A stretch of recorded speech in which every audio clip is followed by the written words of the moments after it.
What is up, everyone? Welcome to the podcast and the video. Wolf here from the Rage Traders. Hope you're doing absolutely well. And today we're going through my trades and, of course, my captains for round 19 with a bit of captaincy talk and who I think will be the best captains for this week. And on top of that, maybe a bit of strategy and look into a bit of the draw down the track now that we are in our last buy of the week, which is the minor buys, which are Origin all done and wrapped up. To those of you that follow New South Wales, congratulations on the series win, and to us fellow Queenslanders who we lost at the end of the day. New South Wales were just completely better in every facet, in my opinion. I think Ruben Cotter had a really bad start to the game, and that not just him, but just we gave so much momentum to New South Wales. And this is what I said when I was watching it with a couple of friends. As soon as it was 6-0, right? I said to my friends at the couch, this is really dangerous because we've now given them a sniff that they can win this. Now, if Queensland score first, I guarantee you 70% of the New South Wales players, they go, oh, here we go again. But the fact that they got up, it gave them hope and momentum that they could actually win that game. And I think once it got to 12-0, they're like, okay, we can definitely win this game. So yeah, some unfortunate, it's been going on all season. You can't just single out the Origin game for the bunker mishap and things like that. This has been happening all season. This is something that needs to be fixed first and foremost for the game of rugby league, where the ladder matters most. You know, where games are affected and a team loses 2 points, to me, that's way more important than Origin, because making top 8, making the finals is exactly where you want to be for a team, for your club, for people not losing their jobs. Because, 4 points, 6 points of a bunker difference in terms of ladder difference over the season. Like, a team could literally get ripped off by the bunker twice to 3 times during a season. That's 4 to 6 points on the ladder. That can literally be the difference of a team doing well and doing bad and jobs being up on the line. So there definitely needs to be something. I threw something random out there, and I don't think this can happen on a weekly basis, but for big games, there should be 3 people in a bunker. They all sit in different boxes. They can't see or hear each other. They make a vote and the majority wins. There, at least we'd have some bit of consistency in a way, or more chance of consistency with 3 people looking at it, rather than one person who makes an incorrect call and there's nothing there to stop them, or authority wise really give them the opportunity to be wrong. Like, you just can't do those type of calls. And I think I wasn't upset that Queensland lost. I was upset that, one, everyone's going to use this as an excuse as to why New South Wales won, but more importantly, what could have happened if that try wasn't allowed and it was a 10-point or 12-point differential, whatever it was at that time. What would have happened that game? Could Queensland have come back? Could have been one of the great comebacks, or New South Wales could have just won. I think New South Wales still would have edged out, but we just don't know. And you don't want the bunker changing and swinging momentum for a game of that stature. But that's just Origin talk. Congratulations again. I thought the forwards were absolutely phenomenal for New South Wales. I think they really started off the game and put the line in the sand and just said, this is who we are. This is how we're going to roll it forward. And they really did. And I think that's where Queensland lacked a lot, in my opinion, especially in this game. So yeah, let's talk about trades. Let's talk about my team, and let's talk about who I think are great trade targets also this week. I'm going to get into the trade straight away. Crazy, but I've got a double eagle swing. I've got Olakau'atu and Cooler. Now, I'm trading out Willison and Bostock. I am definitely happy with the Olakau'atu trade. I just think he's a must-have, especially not playing any minutes in Game 3 of the Origin. Fresh and ready to go. Nice draw with the Cowboys at home into the Titans. He's going to be a wrecking force. And I've gone with Cooler because I don't mind the pick, but 2, I needed a fullback this week, and he has the CTW fullback coverage because I really wanted to do Turbo Vice Captain into Fa'alogo Captain.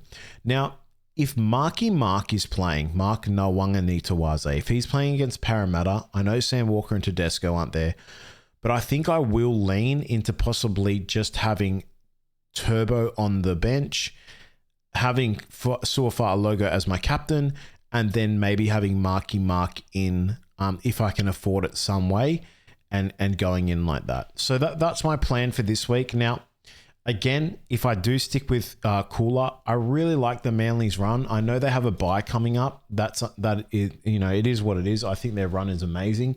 So they've got North Queensland, Gold Coast. Sharks can be a tough game, but it's still at Pines Park. You don't know which Sharks team will turn up there. They have the bye into Melbourne away. Tough game there. Dolphins at home. Could be a high scoring game. Newcastle away. St. George at home. New Zealand away. And if New Zealand make the top 4, likely to be restings there as well, possibly restings for Manly as well. So yeah, I'm sticking with that at the moment. Again, could easily be Marky Mark, which is something that I'm looking at. But for now, I'm sticking with Cooler and my Olakau'atu trade-in coming in as well. I'm going to have Pascoe running in at the hooker this week with Terrell May and Kolomatangi. I don't know if there's a bit of a injury cloud upon Kolomatangi. I saw some messages. I don't know how embedded in stone that is, but I mean, it is what it is. We'll have to wait and see. I've got Purdue and not Farnworth, sorry. I've got Purdue as my reserve with Cooler, Lukey and Tarpanay. So happy with my team. Duncan and Hosking, they're going to be my 2RS. Nico Hines, he was going to be my vice captaincy. I think if Marky Mark is out, I'm happy with Turbo over the Nico Hines VC. We'll have to wait and see what Dolphins team turns up. It could be a Herbie Farnworth vice captaincy, but I'm happy with the Turbo into Fa'alogo. I think I really do believe that Turbo this week could do a bit of work, and hopefully against a North Queensland team who some players there have come off some origin restings and stuff like that. So we'll have to wait and see. But I think it'll just be quite a high scoring match in itself. The problem is, how do I also Melbourne and Gold Coast?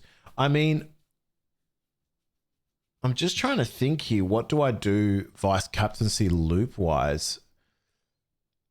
So my vice captaincy loop will be Pascoe. No, it can't be because Robson would be out.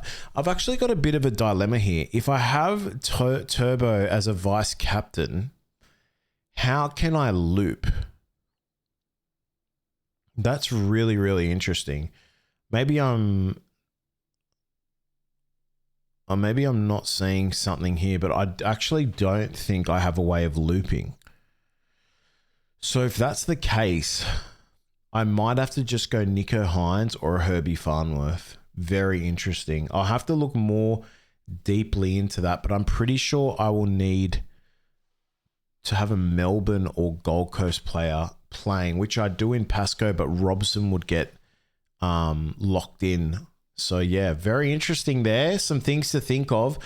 For you guys out there who are looking at different captains, obviously in the West Tigers New Zealand game, I wouldn't be looking at anyone here, to be honest with you. Just too much news around the West Tigers, and I don't know which team will turn up here for the Tigers, so I don't want to run into that. Tamari Martin you could do, but I just think there's better options this week. Also, there's definitely a chance. I'm waiting to see if Preston comes in to the team this week. He is in the reserves. That'd be super interesting. Could be a play. I'd be super surprised if Hudson Young backs up. He copped a massive shoulder tackle, basically a wraparound shoulder tackle into the back, and he looked absolutely gone after that. Sydney Roosters, Parramatta, no Tedesco, no Sam Walker. Easily could have a VC on Marky Mark this game. That's a play that I'm looking at. I still think without them, they'll do quite well. It should be a high scoring game. And of course, a lot of the ball should go right because Sam Walker, although not there, that's going to land on DCE's arms, who should push the ball more to the right. Daniel Tupou is back for his 300th game, however, so that could swing some things. South versus Newcastle, if Ponga does back up, I think there's a chance I could go Ponga this week into South. and just have that as my 3 fullback rotation. That'll allow me to have Turbo's VC as well if I can swing some things around with the looping side of things. But still not overly happy about the Newcastle draw after that. They have Sharks away, Sydney, Roosters at home, and Broncos away, Canberra away. I mean, Broncos away and Canberra away, these two teams are still letting in quite a lot of points. The more I look into this, the more that I'm thinking maybe Ponga is a bit of a play. Yes, they have away matches, but against Broncos away and Canberra away, you'd still think there's some points here. They have Gold Coast at home, then Manly at home in round 25. They have the bye in round 27, which is fine because you'd like to think he would have gotten a rest here anyway, unless the game was super important.